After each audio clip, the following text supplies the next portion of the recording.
Hello friends, आप सभी का स्वागत है आपके अपने YouTube चैनल जिसका नाम है अटेम्प्ट एक प्रयास। आज के इस वीडियो में हम लोग देखेंगे 42nd अमेंडमेंट के बारे में, यानी कि 42वें संविधान संशोधन के बारे में पढ़ेंगे आज के इस लेक्चर में। तो चलिए डिस्कशन स्टार्ट करते हैं। 42वां संविधान संशोधन जो कि हुआ था 1976 में, यह बहुत ही इम्पोर्टेंट संविधान संशोधन हुआ था। यह संविधान संशोधन बहुत ही इम्पोर्टेंट है, हर एग्जाम में लगभग यहाँ से प्रश्न पूछे ही जाते हैं।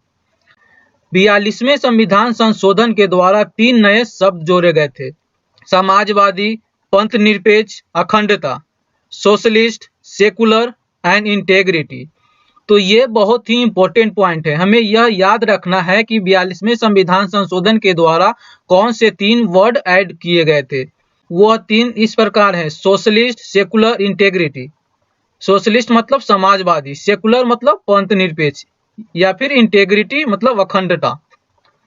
तो हमें यह याद हो गया कि समाजवादी, पंथ निरपेक्ष, अखंडता, ये 3 शब्द जोड़े गए थे संविधान में 42वें संविधान संशोधन 1976 के द्वारा।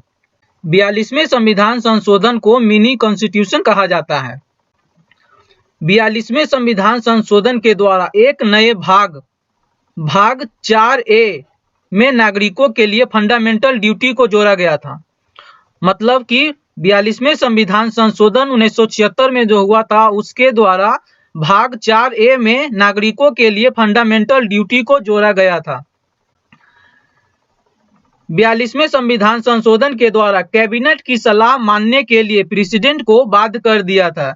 यानी कि जो 42nd अमेंडमेंट है, उसके द्वारा कैबिनेट की सलाह मानने के लिए राष्ट्रपति को बाध्य कर दिया। 42वें संविधान संशोधन के द्वारा वर्ष 1971 की जनगणना के आधार पर वर्ष 2001 तक लोकसभा तथा राज्य विधानसभाओं की सीटों की संख्या को निश्चित कर दिया गया था। 42वें संविधान संशोधन के द्वारा सुप्रीम कोर्ट तथा हाई कोर्ट के न्यायिक समीक्षा तथा रीट न्याय क्षेत्र की शक्तियों में कटौती की गई थी। 42वें संविधान संशोधन के द्वारा लोकसभा तथा राज्य विधानसभाओं के कार्यकाल में 5 से 6 वर्ष की बढ़ोतरी की गई थी। तो यह भी इम्पोर्टेंट पॉइंट है जिसे हमें याद रखना है कि 42वां संविधान संशोधन जो कि 1976 में हुआ था, उसके द्वारा लोकसभा तथा राज्य विधानसभाओं के कार्यकाल में 5 से 6 वर्ष की बढ़ोतरी की गई थी। 42वें संविधान संशोधन के द्वारा 3 नए नीति निर्देशक तत्व जोड़े गए थे। वो कौन कौन से थे? वो इस प्रकार थे: पहला, समान न्याय और निःशुल्क विधिक सहायता। दूसरा, उद्योगों के प्रबंधन में कार्यकारों की सहभागिता। तीसरा, पर्यावरण संरक्षण तथा संवर्धन और वन एवं वन्य जीवों का संरक्षण करना।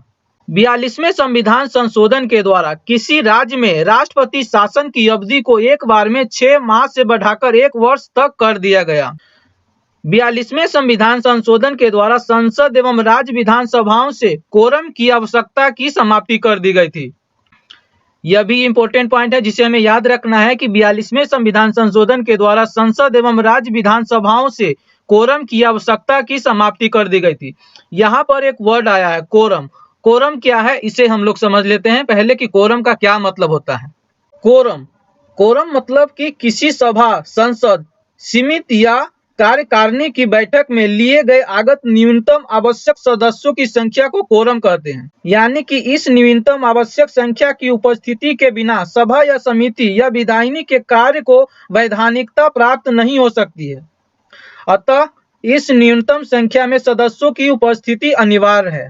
या सिंपल तरीके से कह सकते हैं कि कोरम का जो तात्पर्य है, कोरम अथवा कि गणपूर्ति का तात्पर्य सदन की बैठक आयोजित करने हेतु उपस्थित आवश्यक सदस्यों की न्यूनतम संख्या से है। संविधान द्वारा लोकसभा और राज्यसभा दोनों के लिए कोरम हेतु सदस्यों की संख्या कुल सदस्य संख्या का 1/10 निर्धारित की गई थी। तो यह बात हमें याद रखना है और ये बहुत ही इंपॉर्टेंट पॉइंट है। इस पॉइंट से भी हर एग्जाम में लगभग प्रश्न पूछे ही जाते हैं कि संविधान द्वारा लोकसभा और राज्यसभा दोनों के लिए कोरम हेतु सदस्यों की संख्या कुल सदस्य संख्या का 1/10 निर्धारित की गई है। 42वां संविधान संशोधन जो कि 1976 में हुआ था, उसके द्वारा अखिल भारतीय विधि सेवा के सृजन की व्यवस्था की गई थी। तो यह भी इंपॉर्टेंट पॉइंट है, हमें यह भी ध्यान रखना है कि अखिल भारतीय विधि सेवा के सृजन की व्यवस्था किस संविधान संशोधन के द्वारा की गई थी। तो 42वें संविधान संशोधन जो कि 1976 में हुआ था। तो ये थे 42nd अमेंडमेंट 1976 के बारे में। ये कुछ इंपॉर्टेंट पॉइंट थे जो 42वें संविधान संशोधन से रिलेटेड थे। अगर आप इन सभी महत्वपूर्ण बातें को याद रखेंगे तो यहाँ से अगर कोई प्रश्न पूछे जाएंगे तो आप उसका जवाब जरूर दे पाइएगा। तो दोस्तों, अगर आपको ये वीडियो पसंद आता है, अच्छा लगता है तो जरूर इसे लाइक, शेयर और सब्सक्राइब करें। अगर आपको किसी भी टॉपिक का पीडीएफ चाहिए तो आप लोग हमारे टेलीग्राम चैनल को ज्वाइन कर सकते हैं। टेलीग्राम चैनल का लिंक इस वीडियो के डिस्क्रिप्शन में दिया हुआ है। तो मिलते हैं अगले वीडियो में, तब तक के लिए धन्यवाद।